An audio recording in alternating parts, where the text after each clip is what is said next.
Hi, and welcome to Z Games. Recorded live at 4ZZZ Studios in Brisbane and broadcast nationally over the Community Radio Network, Z Games brings you the latest gaming news, reviews and interviews from across Australia and around the world. Coming at you live from 4ZZZ Studios. You might be listening to us in Brisbane on 102.1 FM or on Z Digital or across the country on the Community Radio Network. This is Z Games, the best video game radio show ever, and I just had a stroke. My name's Jack. I didn't actually have a stroke, I just tripped over my words. You okay, Jack? I'm getting there. Hello, Adrian. How are you going? Going all right. Do you think there are people listening to us on 102.1 FM or all around the country on the Community Radio Network? I hope there are. I hope you're listening. Do you not believe there are? I want to believe. And if you are listening, thanks so much for tuning in. Happy to have you here. McLovin it. Hey, Ray. Hey. You're back? I'm back for another week. Oof. Thanks for holding down the fort last week. Did you just oof Ray being back? Oh, like... You know oof is now a thing, right? Oof is tantamount to, oh no. Oh, no, it's like, it's good to have him back. It's like, he had a break and now, he's back. Oh, it's a good oof? Yeah, it's a good oof. Because, I mean, you're happy to be back. Absolutely. You should tell...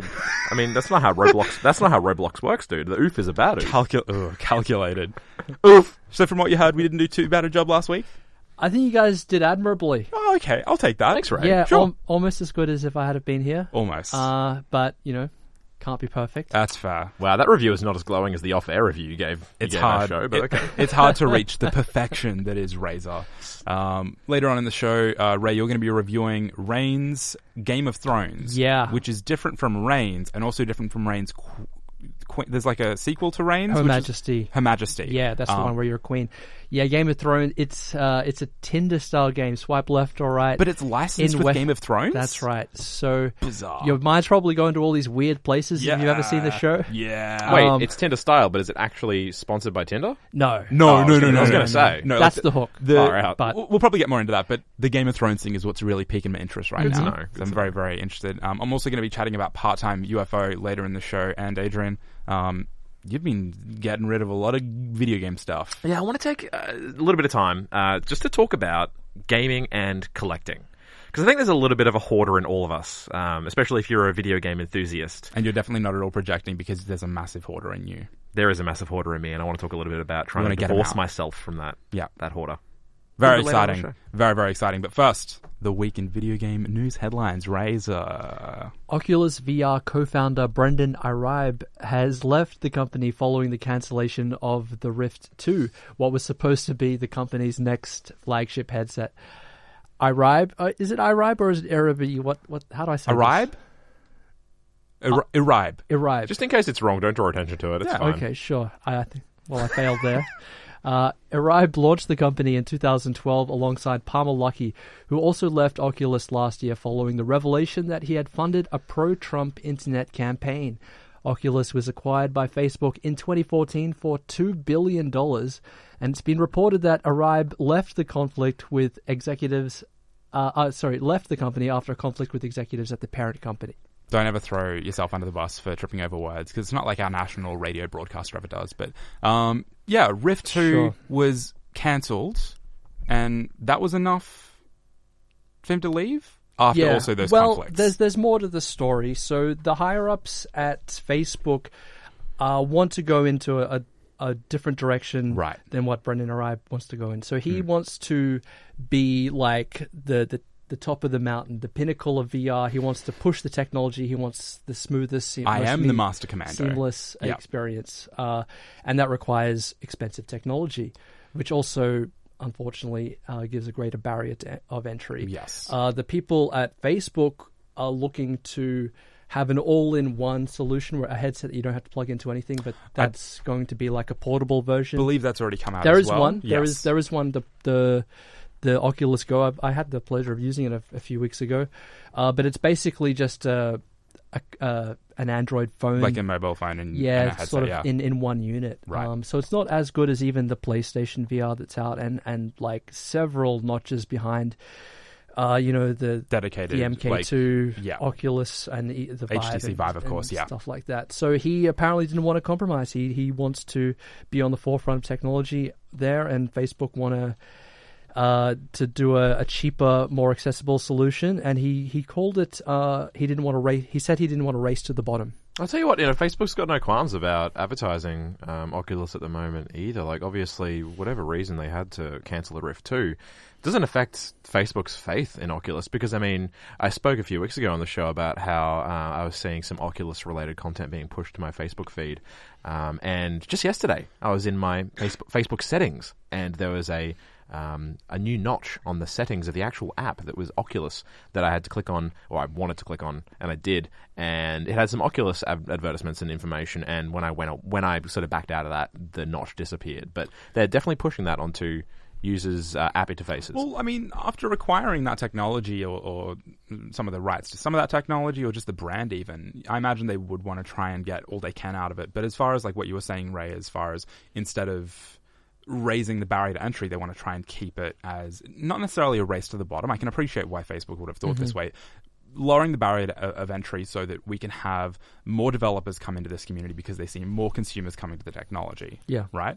And like with stuff like the Samsung, like Samsung VR, which is obviously based off of Android as well, and Google Cardboard and Daydream. I've actually had the opportunity to use Daydream. Like, these experiences aren't necessarily bad. Like, I imagine you wouldn't call Oculus Go bad, Ray, but it's just not quite as like technically impressive as like a Vive. That's right. Yeah. So, I mean, if Facebook wants to go in that direction, I think that's completely valid. I mean, they're two very valid and legitimate ways and sort of ideologies there. And, they might be right.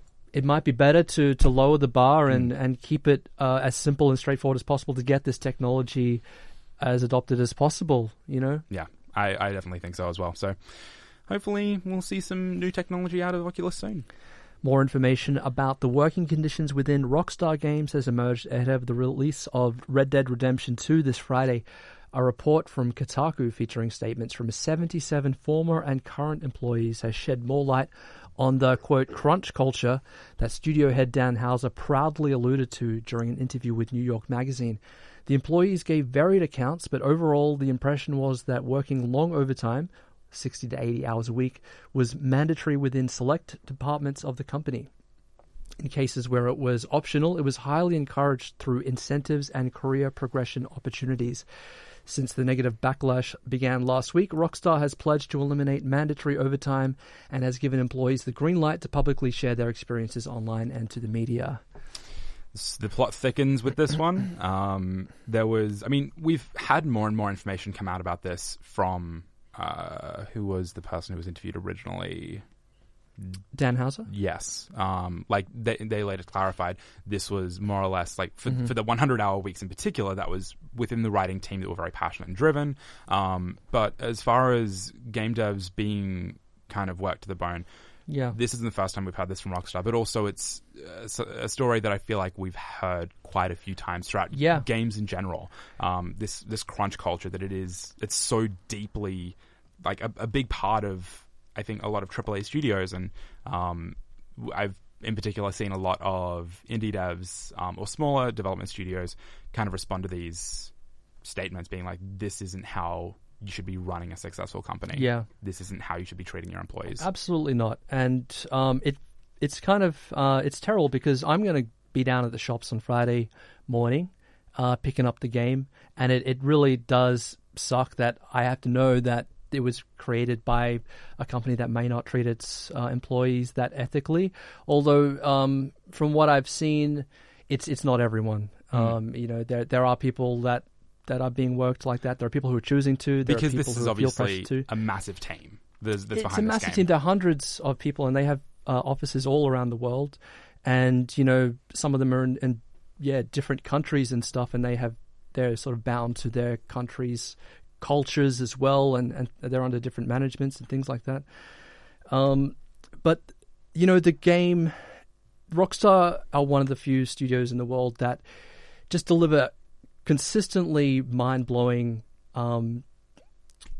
bar-setting games. Yes, even if their release schedule isn't particularly consistent. And you have to wonder if it's possible for them to do that without working their employees like horses. Is there enough time in the world? Yeah, or I mean- or could they do it by charging more for the game? I'm definitely of that mind as Employing well. more people in the studio because the game it's not cheap. It's on par with a blockbuster Hollywood film. We're talking yeah. hundreds of millions of dollars, $200-300 million. I think that was the ballpark for GTA 5. least, 500 million including marketing. For Destiny, I think And it was. so Yeah. I don't know, like, would you like it's $69? I think is the Australian retail price. Like, would you pay say $99 or even $109, knowing that everyone in the studio, Yeah. was being worked normally? Normally. I think from an industry perspective, once you start doing that, the reasons for doing so can get quite murky. But I mean, look what Disney does with movies, right? Like Disney charges a premium for movie tickets, and consumers see that in just the basic price. Going to a cinema, like that's something that everyone experiences. But they can So, also see that in the quality of the product they're buying as well. yeah. So, yeah. Hopefully, we will see less crunch culture in future Yeah. for sure. Now that it's come to the forefront, there's backlash. It's out in the open. Hopefully, we'll see a Hopefully. reversal in the trend. Hopefully. In other news, Jade Raymond has left EA Games after 3 years with the publisher. Raymond, who was the executive producer of the Assassin's Creed and Watch Dogs games at Ubisoft, jumped ship to EA in 2015 to work on an unnamed Star Wars adventure game. Motive will continue to work on the game under the leadership of Samantha Ryan, whose production portfolio already includes Maxis, BioWare, and EA Mobile. Jade Raymond. Everyone loves Raymond. Yeah. I'm so happy that you responded like that because I was like, I hope Raymond got to get that meme. Absolutely. Yeah, I mean, Jade Raymond was lovely. Absolutely lovely. So Jade Raymond has left. Do we have news on where they're heading? I don't think we've heard yet where she's going. Interesting. Hopefully onto bigger and better things. Yeah. Yeah, I mean, this is pretty sad. EA has Really? somewhat of a reputation. Yeah. Tell me why. Because, firstly, it sucks to hear about this Star Wars game being, I don't know, Potentially, like ruined yeah, or whatever. Who Okay. knows what the conditions experiencing are? speed bumps, maybe. We don't really know, but this is just my speculation. Okay, so a Right. few years ago, they brought on Amy Hennig from Visceral Games. Oh, yes. And she's like the lead of the Uncharted series. Yes. And then Jade Raymond, who's the producer of the Assassin's Creed series. Yes. And they're like, go make a single-player adventure game set in the Star Wars universe. And I'm just thinking, okay, this is something to get excited I'm on about. board, yeah. People who made Assassin's Creed and Uncharted working together for a single-player Star Wars game. I mean, that's the most amazing concept. That's the best thing that I've heard about. But then Hennig, I believe, yeah, left? look, there were problems with it. There apparently, and this is from some reports from anonymous sources, etc., that the head honchos at EA, and now this is a company, EA, they're a publisher who has a bit of a reputation for putting developers, studios through the meat grinder, like acquiring studios, squeezing Getting them, what they can. like wringing them and watching the dollars fall out, and then just throwing the squashed carcass in the trash. It's a bit vivid, mate. It's pretty vivid. It's just my analogy, I but never want to drink juice ever again. yeah. So it's a real shame that this is what have to happen to this project, because it seems like the higher ups wanted to take the focus away from it being a single player adventure game and bring it more into the sphere of a online, always online thing that they could put microtransactions Closer to into. like a Battlefront. Yeah, something that's going to generate revenue in an ongoing fashion with loot boxes As or a service, yeah. Yeah, so I mean, it's a real shame. Yeah, hopefully, one day we might hear about it, right? Like it obviously was kicked from Visceral when they were closed to the studio now, so hopefully we'll hear something soon about that one. Just want my Star Wars Uncharted game, man. The dream. The world of competitive Tetris has a new champion. 16-year-old Joseph Saley bested 7-time winner Jonas Newbar to take the title at the Classic Tetris World Champion in Oregon, USA last weekend. Newbar praised the young prodigy, saying that he possessed natural ability and played with pure heart. It was Saley's first attempt in an officially sanctioned competitive Tetris event. It was noted that he utilized a technique known as hyper-tapping, where the player rapidly taps the directional pad instead of holding down the button. or holding the button down, I should say. Man, Tetris, This looks Tetris intense. APM. You thought you've heard of APM and Star... What's the name? Wow, I'm brain farting. The Blizzard StarCraft. Yeah, StarCraft, thank you. Yeah. Oh, I love that. Now you've got Tetris APM. Which is actions per minute for those who don't know, which I think is amazing. So you've got this... I'm just looking at this footage right now of this Tetris game being played between these two amazingly, quick players, for lack of a better word. And just the amount of actions that they're performing with their hands to get these Tetris blocks to go where they need to go. I mean, if you think you know Tetris, like, this is Tetris on a whole new... This is extreme Tetris. Yeah. Look, That's quite that's something. And one of them ends up blacking out, and the other one is like, "Wait, what? I'm still here." It's definitely a vibe. Glad to see that Tetris is Tetris is also a part of esports. Dude, that's really cool. I love watching in like competitive level like Tetris. Like when you see like a lot of the really, really top tier players, like particularly in Japan, seeing them play is just what an experience. It's another level. It really is. It's so good. I love this hyper tapping innovation.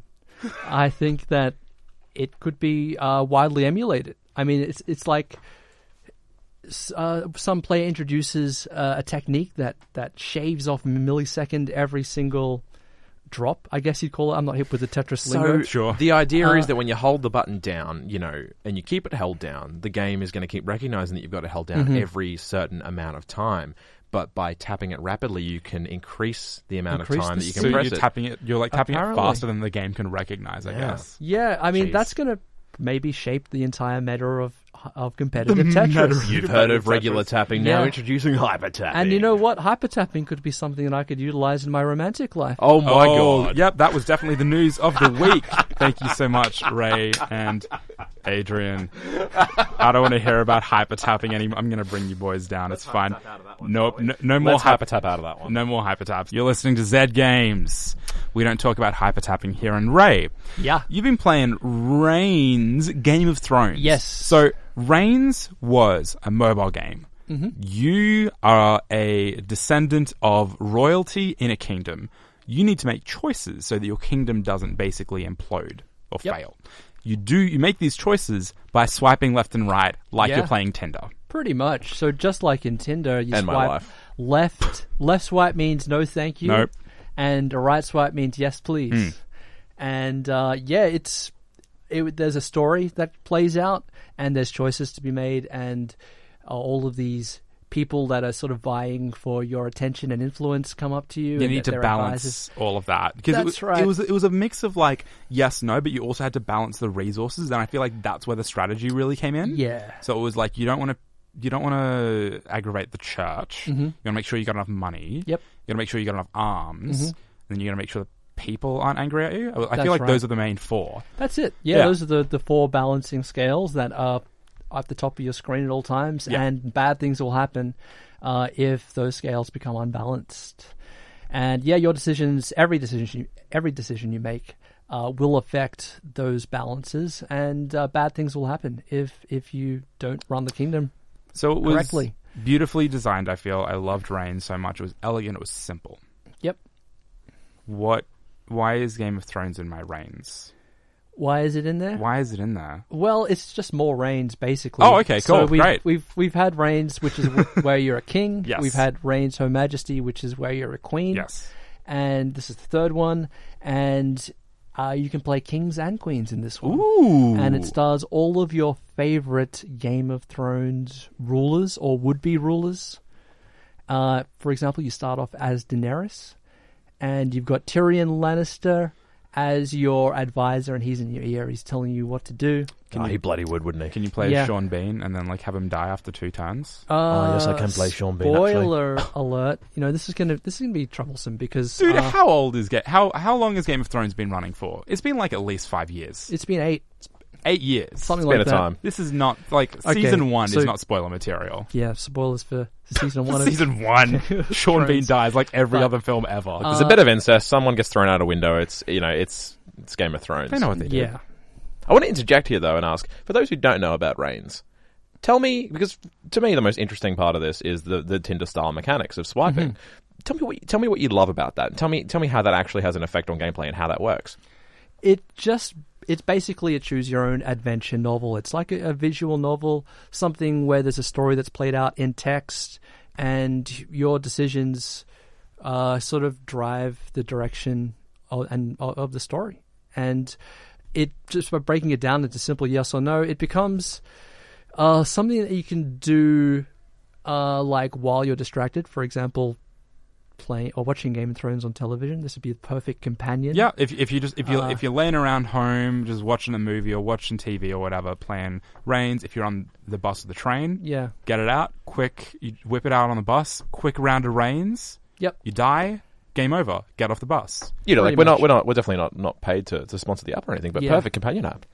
There Absolutely. You go. Yeah. The good thing is that all of your choices are remembered in the story, and things will happen that are sort of thrown back to later on in the story, and your choices will make things happen that affect other decisions and other outcomes down the road. And that's sort of where it gets exciting and kind of cool. So you are balancing like the needs of the four factions, as Jack mentioned. There's the military, there's the church, there's the people, and then there's coin in Game of Thrones. You got to make that bank. Yeah, got to make that coin. And not only will you get punished if, like, for example, your military gets depleted, like you just send all you guys out and they all die. And then no one can defend you. Yeah, but if you let the military gain too much influence and too much power, then you will also be thrown off the throne as well. The cool thing is that although you die frequently, your reign is measured in the number of moons that you can sort of hold out for on the throne. And I'm like dying after 20, 30 moons kind of thing. But the cool thing is that when you die, you may unlock other rulers. For example, I started off as Daenerys, but then when Tyrion came into the picture, he was unlocked as a potential ruler for my second playthrough. And then Sansa, Cersei, as well as that, like when you meet them in the story, they kind of become accessible. And all of those players offer different storylines in different settings. For example, Sansa's rule happens in the north, and she's got her own sort of set of supporting characters and conflicts. So I feel like the big difference between Reigns original and Reigns Game of Thrones is that there is a much bigger focus on story. Like the first one was just kind of like cause and effect. Here's the cause, here's the effect, repeat. But in this, you have mainline characters that you play to progress a storyline. That's right. It is cool seeing and encountering and interacting with the characters that you know, love, and hate from the television show. That's a big thing.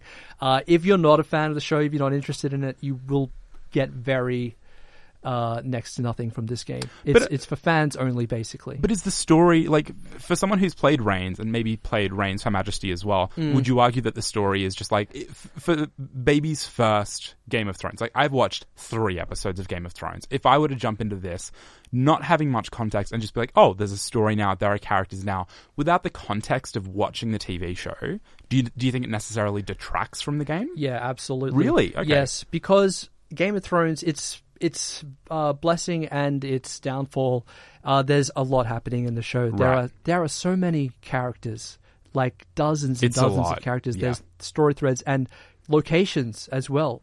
Like there's a map during the intro that shows you where everything is. Yeah. And you need to watch the intro every time to get a refresher, because there's like there's 7 so or 8 much, different locations with their own plots and cast of characters and things that are happening. And in this story, in this game, they're all referenced, there's just too many story threads and too many characters for the player who isn't familiar with Game of Thrones. Yeah. Okay, I'll like tap out a little bit then. So, I'll hit up Her Majesty. Ray, mate, here's my question. So for someone like me who's never played a Reigns game, you know, if I'm on the App Store, I've got the choice of the original Reigns for $1.49, or I've got the choice of Reigns Game of Thrones for $5.99. Do you feel like, you know, let's remove any interest in Game of Thrones out of the equation? Sure.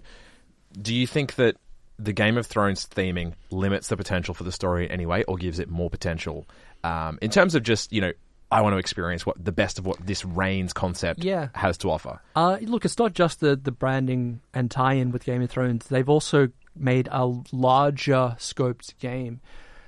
So the original Reigns was relatively straightforward with the decision making. It was a story with branching paths and things like that. Cool. In Game of Thrones, occasionally you'll leave your kingdom, you'll go on a quest, and you'll get in your horse and chariot and be sort of go on a road trip across the land, and you'll go to another location and do a quest there.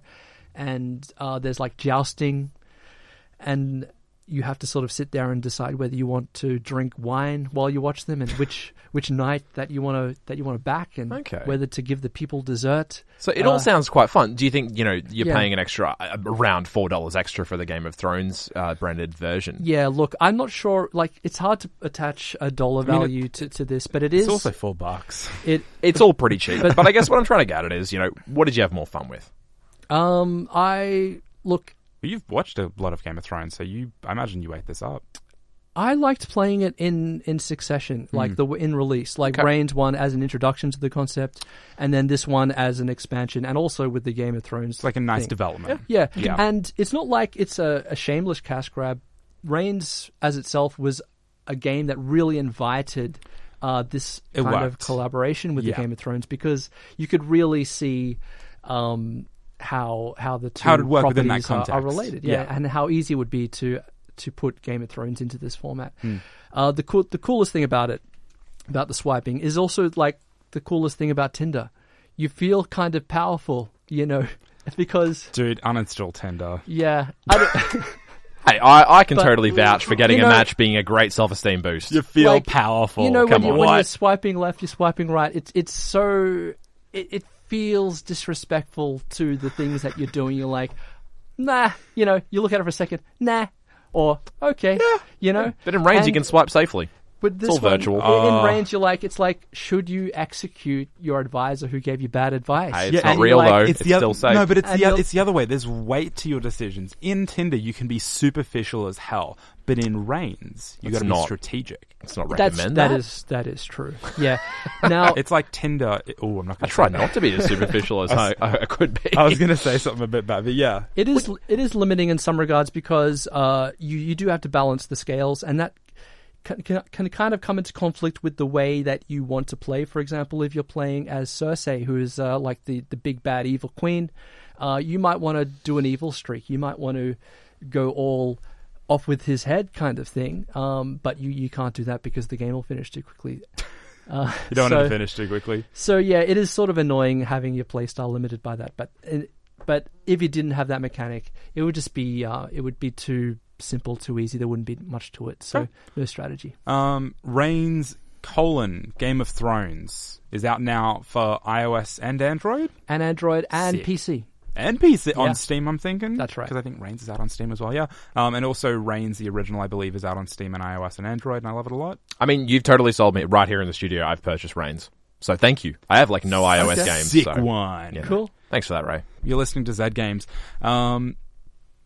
We've had What was that? a single mobile game review, but in case you thought that was all, oh boy, I got something for you right here.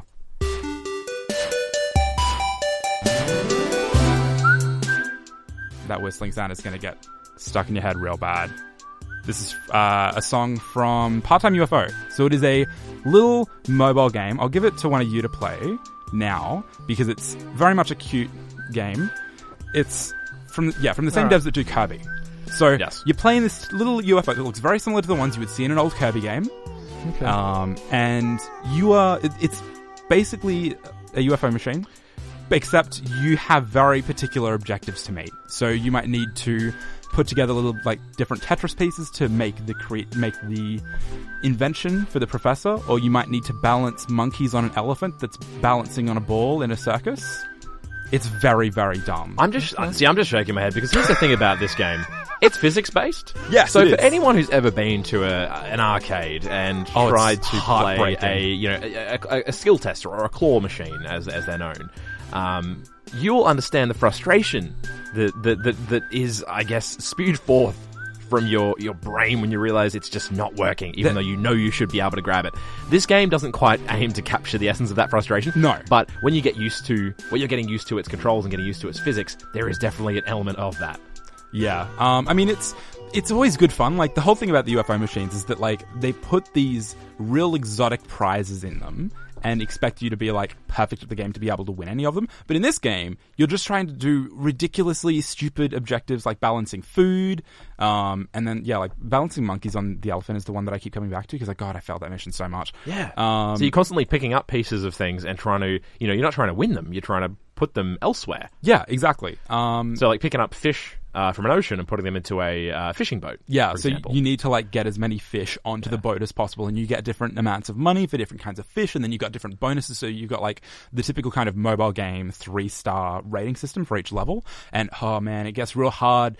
I think in, like, the second round of levels you get, because you get 3 levels at a time, you need to get through them. You need to get a certain amount of stars or medals in this game to be able to unlock more levels.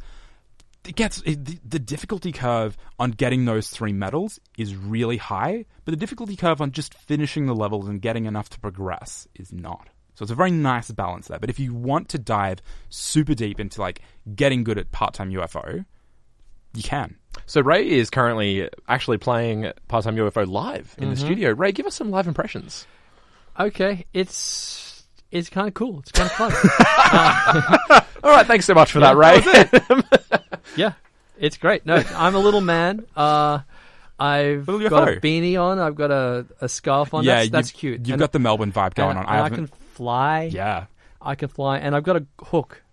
Like it's one of those. That's the claw, right? The The UFO. claw. Yeah. The claw. Yeah. The Like in claw one of that those- is almost made out of butter for those who have ever tried to play an Yeah, actual you know what? arcade machine. This with one claw of these. is working. Like it's actually working. It's and I working think- well, yeah. And Yeah. I think that's a mistake because those claws are designed to not grab stuff. So it's part of that, but it's like the thing is the game is fun as just like a jump as a mobile game because obviously you don't want to make it so difficult. People just like, oh, this is ridiculously hard. It's fun enough to pick up and play, but I feel like some of the further along, like more difficult missions, because I imagine you would have jumped into one of the earlier ones. Yeah. It's not too difficult to jump in, get the feel for, but then it gets really, really dumb later on. Like we're seeing footage right now of one where you basically have to pick up all of this farmer's oranges and cargo and put it back onto his truck, and he's like, oh, this is your first part-time job on Earth. Here's a book where you can get more part-time jobs. And so you just like go back to your apartment and you're wearing this goddamn scarf and beanie, so cute, and then you can use the money to buy more outfits. So I have like a tiger outfit that makes you move faster. Yeah. It's real cute. He's so cute. I just love him so much. I tell you what I would love, just thinking about the concept of games as comedy. What if there was a UFO or claw machine game where you literally just couldn't pick anything up? It could be the Dark Souls of UFO machine games. Oh, that's a gross thought. You know what? That's going to be a bestseller. Oh, god damn. Do you Thank remember Ray. Flappy Bird? Yes. No, Like I don't the wanna remember. worst game ever made, and it made the guy like $1 million a day, and he had to turn it off because he was making too much money. Look, that's an idea for Part-Time UFO 2, I Yeah. suppose. But hey, number one, I really hope Part-Time UFO 2 does come out. Right now it is a paid game on the App Store, so there's no microtransactions or any of that. You buy the game, you own the game, you can use the medals that you earn through gameplay to buy new outfits, but that's it. So it's very Spartan, but It's it cute. feels as polished as a lot of other games out of HAL. So I really enjoy it. Part-Time UFO is available now, at least on iOS. Before we head off though, I just want to quickly check in with you, Adrian. How are you? Are you okay? I'm doing all right. You feeling okay? Because you have a pretty comprehensive collection of amiibo and physical games and a lot of stuff. The collector's edition statues. Collector's edition statues. So, I've been pretty passionate about video games for the majority of my life. And I'm currently trying to divorce myself from stuff. Because I have too much of it. And I'm currently looking to move out for the first time. Right. That's a big change in my life. That's a big step. And, I think I just wanted to take a brief moment to talk to you guys about your relationship with stuff. I just wanted to check in and see how you feel about collecting stuff. Does it make you happy? I had a similar epiphany to you a while ago. And is that like stuff isn't necessarily a good thing. It's more of a burden, especially if you're in a confined living space. Yeah. Moving from a big house into a share house, as I did a few years ago. I had to downsize, and all those statues and stuff, I had to just pick one statue that would be, the apple of my The eye one, yeah. to put on the desk, and then the rest in storage or give it away or something like that. Because, space is at a premium. it was just became too much of a burden. I think understanding that, there are certain objects that you can have in your life that you can ascribe meaning to and you can be, sentimental about are the ones that matter. And that's kind of a place that I want to get myself to going forward. I love games and I love being a part of the culture of gaming. Part of the community. But I don't think I need stuff to represent that as much as I thought I used to. Whether that be, buying copious amounts of pop culture t-shirts with game references on them, or having those collector's edition statues, or having those things that kind of embodied my passion. I think I'm realizing now that's not necessary. I think in a real wholesome way, I guess, the reason why I wanted to briefly talk about this with you guys is just to kind of have a think about, I guess our fellow humans, our fellow friends in the community, We sound like aliens. Hello, we come in peace. Hello, we like video games. My fellow dudes. I just want to, I guess, appreciate the fact that as I'm moving on from this stage of my life where I am definitely holding on to all of these artifacts that represent my hobby and my passion, I'm coming, we're on the cusp of PAX now where I'm going to be meeting up with a lot of people in the industry who I have come to know and make friends with. And that's what I appreciate. That's the representation of what I appreciate from gaming. The relationships and the connections that I've built with people, not stuff. Yeah. It's very wholesome. So Adrian, what are you going to do with your stuff? Can I get a hold of some of your statues, buddy? I'll have a chat with you after the show, Yeah, mate. nice. Yeah. All right. Yeah. Set something up. So weird. Oh, God. For better or worse, that is the end of Zed Games this week. We're so sorry for Hypertap. We'll be back same time next week. See you soon. Bye.